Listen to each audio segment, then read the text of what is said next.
everyone. Welcome to another episode of the Believer's Authority broadcast. My name is Pastor Sam, Senior Pastor of New Breed Christian Center. On this episode, we are going to be looking at the blood covenant itself. The blood covenant itself. The blood covenant, the traditional approach to entering a blood covenant, why people enter blood covenant, and then the implication of entering a blood covenant, and then the broad brotherhood that results from a blood covenant. These are the different subtopics we are going to look at by God's grace in this episode. I found that when people talk about breaking blood covenant curses, a lot of Christians, they frown at it. I don't have a curse. I don't have any curse in my life. Why do people do programs like this? After all, Jesus Christ has come and Jesus Christ is dead, so I don't have any curse. You know, the curses, what we come to refer to as the blood covenant, the curse, or generational curses, as it is commonly called, didn't start as a curse from the beginning. It didn't begin as a curse. There is nobody in his right senses who knows that this is a curse, and this curse will be binding on myself, on my life, and on my family, on my children, and generation after me, that will open their eyes and then inherit such an agreement. So what we refer to as the curse, generational curse, don't initially start as a curse. It doesn't initially start as a curse. So people, those who began whatever became a curse originally started with a very good intention, in their hearts. For instance, why do people, cut covenants? Because there will be no generational curses without first a covenant agreement. A covenant agreement is the failure to follow through with a covenant agreement that gives birth or results to what we now refer to as generational curses. But why do people, first and foremost, people enter into a blood covenant agreement because they are seeking protection. We have many examples of such in the Bible. Because of protection, people cut a covenant with a stronger nation, for their protection. For instance, even in our today's world, where the world is today, there are certain countries that are protected by certain bigger countries who have bigger or more powerful military might. So a weaker nation goes to them and cuts a covenant with them. Today we can call it a treaty or international agreement or whatever name we want to call it, or bilateral agreement or whatever name we call it. It's a prototype of what used to exist in the old times. It's a prototype of a covenant. And so people enter into covenant because they're seeking protection for themselves, protection for their family, or protection for their tribe, or protection for their nation. And because of this, they cut a covenant. And when you cut a covenant, a blood covenant like this, there are terms, there are conditions, there are regulations that governs this covenant. Have you ever been in love before? I know you've been in love with someone before. I know that for lovers, in order to protect, the commitment and affection they have for themselves, sometimes in the heat of the emotion, they cut a covenant with themselves, to declare to themselves, I'm going to devote my entire life to you from now on. I'm going to love you and then only you for the rest of my life. And as a result, both parties, they come together and they seal the promise they've made to themselves, that agreement, undying devotion, to themselves. They seal it by a covenant, and this time a covenant by the letting of blood.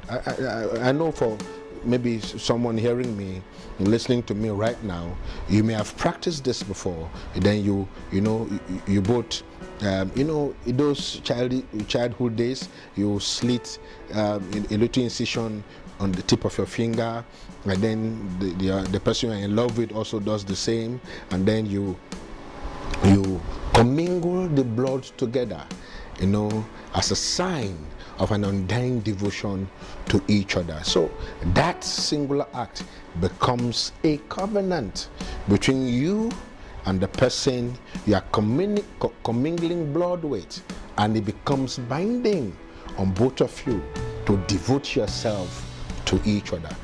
So people cut this covenant because of love.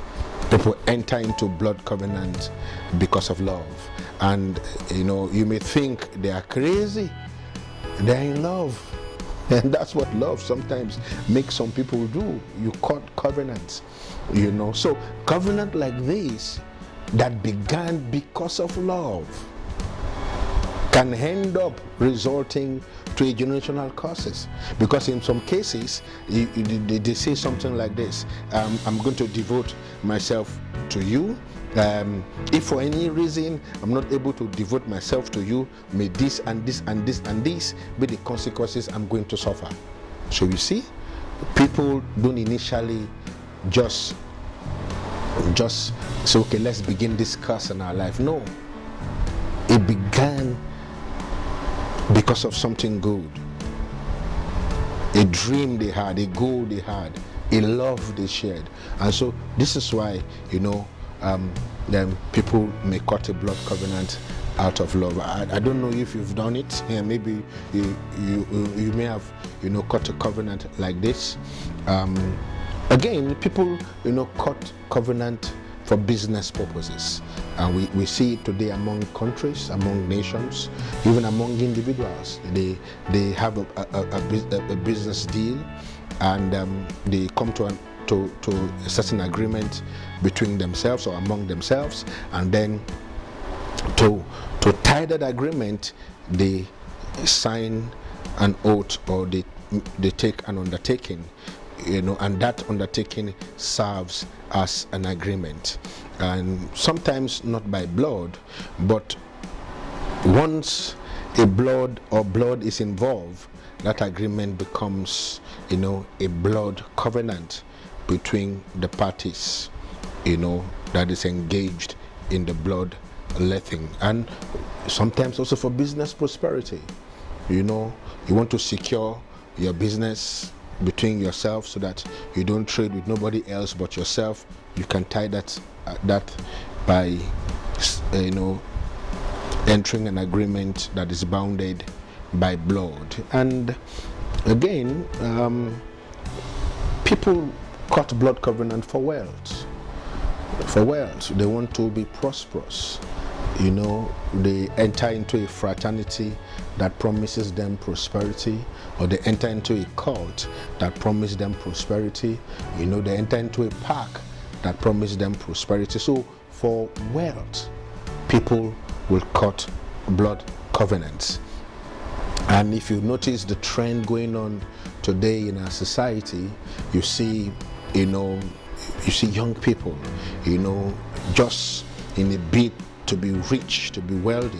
You see them, getting themselves involved in one ritual practice or the other. You see them involved in the case of, trading of body parts, mutilating people to collect body parts so that, they can, cut an agreement with, certain people for the purposes of wealth, so they can be rich or be seen to be prosperous. So these are few of the reasons why people may enter into a blood agreement for protection, for love's sake, and for business protection or business prosperity, and then for wealth. So these are a few of the reasons why somebody may enter a blood covenant. So you can see that blood covenants or generational curses do not necessarily begin as a generational curse. They begin first and foremost as a pack that brings either protection or secures love, or protects business or brings wealth. Just like the case of God and the children of Israel, as we saw in Deuteronomy in previous episodes. God cut an agreement for them to protect them. The agreement was for their prosperity. It was also to remain a God to them. And one of the conditions was they are not supposed to serve any other God. You all know the 10 Commandments.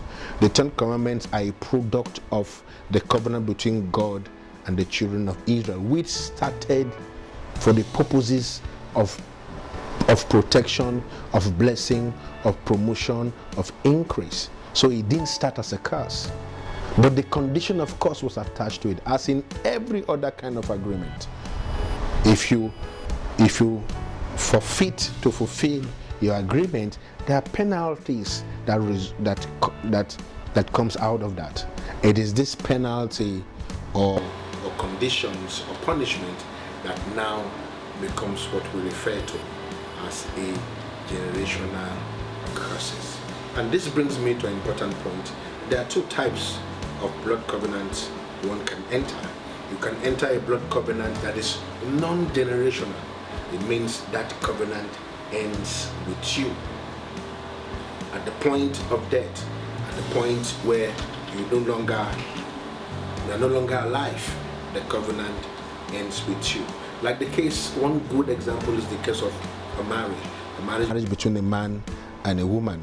Once that any party in that marriage agreement dies, the surviving partner by law is free from the obligation of that marriage. He's free, to move on to marry someone else, free to move on to live, to live whatever life they want to live. Of course, in our culture, you first will have fulfill the traditional rites. You mourn the dead, you fulfill whatever obligations are attached to them depending on the culture with which you belong to. Afterwards, you are free to marry somebody else. In some cases, they even change their name outrightly. Marry somebody else, adopt the name of the person, and then take off the name of the deceased. So marriage is a type of a non-generational covenant. You can also enter a non-generational covenant for wealth. There are cases like that. We see people that are so rich, they have money now, and the moment they pass on, they go with everything they have. Everything they have. Such is a non-generational covenant. So what it simply means is whatever covenant you are entering, you're not entering the covenant with your family members. You're not entering the covenant with your children.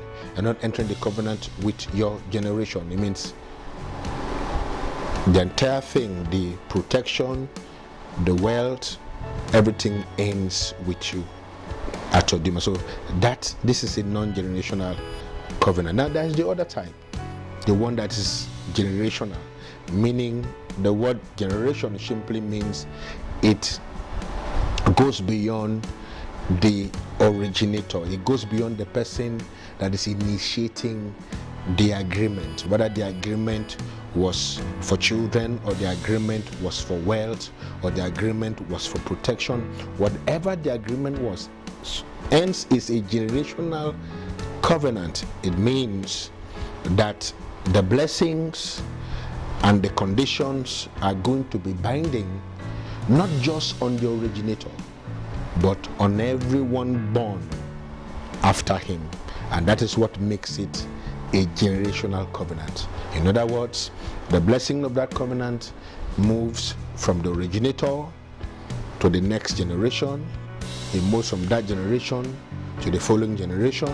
They all keep enjoying the proceeds from that covenant, even at the expense, even when he dies. When he dies, the blessings of the covenant still persist in all of the generation. A good case is the case of Abraham and God. God cut a covenant with Abraham. The Abrahamic Covenant is one good example of a generational covenant. I am benefiting from it.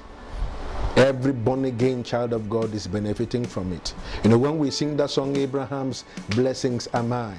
I'm blessed in the morning, I'm blessed at noon, I'm blessed at night. I mean, why are we singing it? It's simply because God's promise to Abraham was not just for Abraham. It was for Abraham and all of Abraham's descendants. Praise the Lord.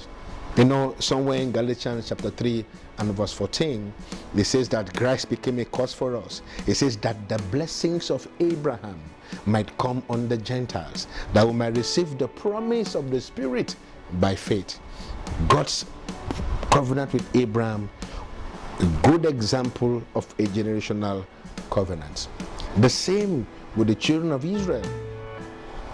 After Abraham, that gave birth to the Ten Commandments, is also a generational covenant. In other words, the blessings and the conditions and the regulations of that covenant is going to be binding on everyone born in that lineage. You know, if they fulfill the obligation, they will enjoy the blessings throughout that generation.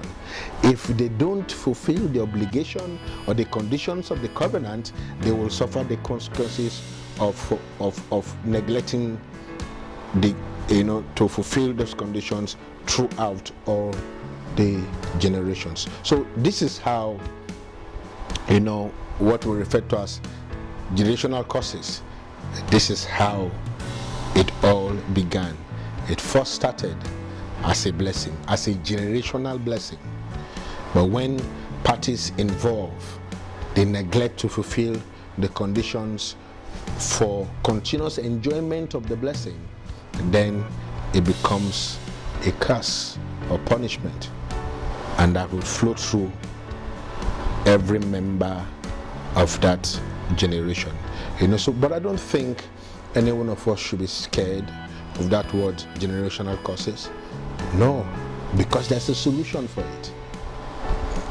There's a solution for whatever curse it is. Whether it's non-generational or generational, there's a solution for it. So nobody should be worried or scared when they hear the word, breaking generational curses. No. So this brings me to the traditional step. What are the traditional steps people follow to enter this kind of blood covenant agreement, or what are the characteristics of blood covenant agreement? I will just go through a number of them. The first and foremost is the commingling of blood. To cut a blood covenant means there must be blood present. There must be blood present. For instance, for two lovers, they make an incision on their wrist or on their thumb and get blood out. In some cases, you get the blood out, you put a few drops in a glass of wine or a glass of water, and then your partner does the same thing, make an incision on their wrist or on their thumb, and then get some drops of blood into the same cup of water or blood, and it is stirred. The stirring is the commingling of the blood. It indicates that both blood have become one.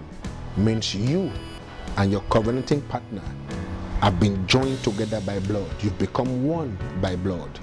And then whoever is overseeing the ceremony will give you the cup. You take a little or some portion of the wine or water commingled with blood, and your partner will do the same. So the first characteristics of a proper blood covenant is the commingling of blood. And in some cases where animal blood is used or human blood, is some savage society actually use human blood. The animal or the human is cut into two, and then the halves are placed side by side with the blood of the covenant all over in the middle of the two halves, and then both parties are made to walk through the two halves. In some cases, they walk they make what we call the infinity walk. They walk in the figure 8. One party from one end, the other party from the other end, and they meet in the middle of the sacrifice, right in the pool of the animal blood or the human blood. That is another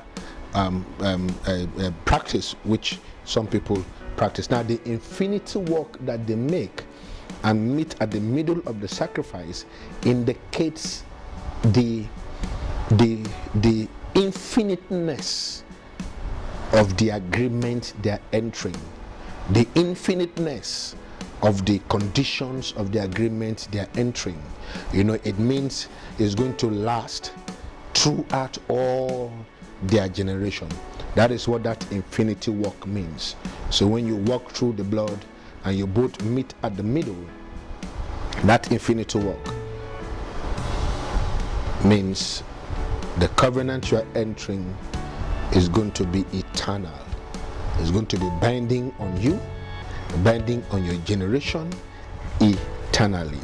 Now, once they meet in the middle of the blood walk, then the priest will ask each of them to make an incision, or the priest will make an incision on their wrist or thumb, and then take a portion of their blood, put in a glass of wine, like I said before, and both parties will drink. Now, before they take part in the drinking of the covenant blood,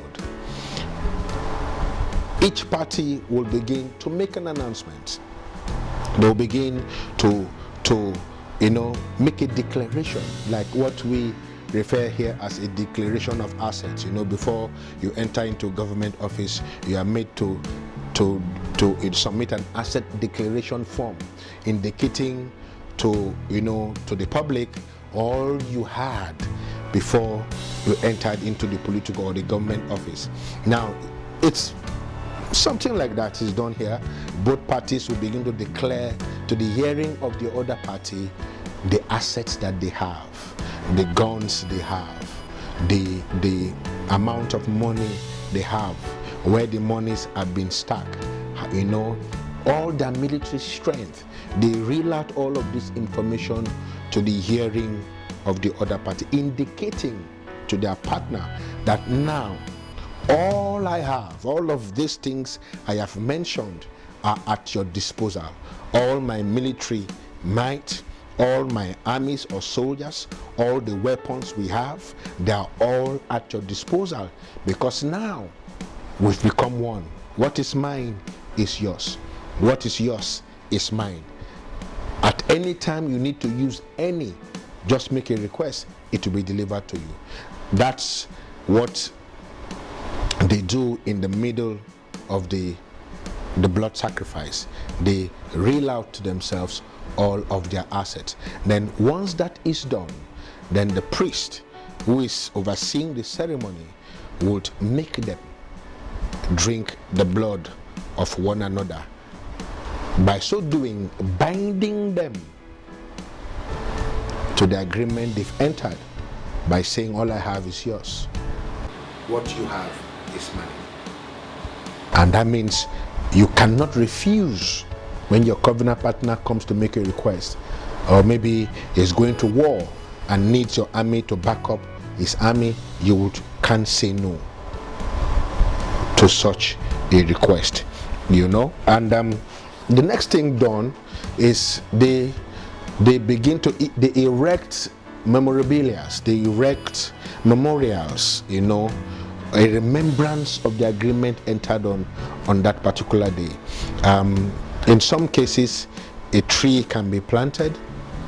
It is from this you begin to understand why some deliverance minister will take you to your father's compound and go and cut down a particular tree in the compound, because sometimes these trees are planted as a memorial, to a covenant entered at some point. In some cases, the point of incision, a black dust is rubbed on it, so that by the time the incision heals, the mark is there. And that mark is called a covenant mark, meaning that those who are aware, when they see that mark on you, they will know that you have entered a covenant with someone, even though they may not know who the person is. In some cases, for us in Africa, the marks you see on some people's face are not just marks for identification. A lot of those marks are covenant markers or memorabilia erected or placed on them, so that wherever you see them, this person has entered a covenant. That brings me to a point where people need help, and then you say to them, okay, I know where the problem, this problem is coming from. It's coming from your father's compound. And then you take them to their father's compound, and then you go to either cut down a tree, and then you think that once the tree has been cut down, you've completely annulled that agreement that led to that tree being planted. Cutting down the tree or the covenant mark is just a marker. It's just a means of identification that such a person or this compound has entered an agreement. So cutting down the tree doesn't put an end of that agreement. I just wanted us to understand that. It's not a complete. It's good to cut the tree down, but it's not a holistic approach to bringing an end, the existence of a covenant in a family or in someone's life. The third characteristics is the swearing of an oath. You once in the pool of blood, and you've taken the blood, you begin to make your commitment, and this is where the covenant blessing may become a covenant curse in the event that it is not respected, because you swear an oath, and the oath you swear, once you begin to bind that agreement by blood and you make an oath to yourself, becomes binding on both of you. And that oath you swear, most times you swear by something higher than yourself. The oath you swear, if the covenant is made before God, it means God is brought in as the witness of that covenant. God becomes what I refer to as covenant supervisors.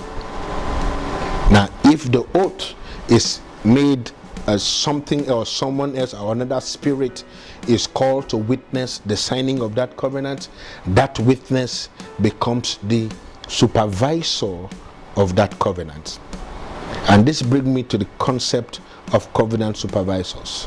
Now, these covenant supervisors are spirit beings. They are spirit beings who were present to witness the signing of the blood covenant entered on a particular, for example, in a marriage ceremony,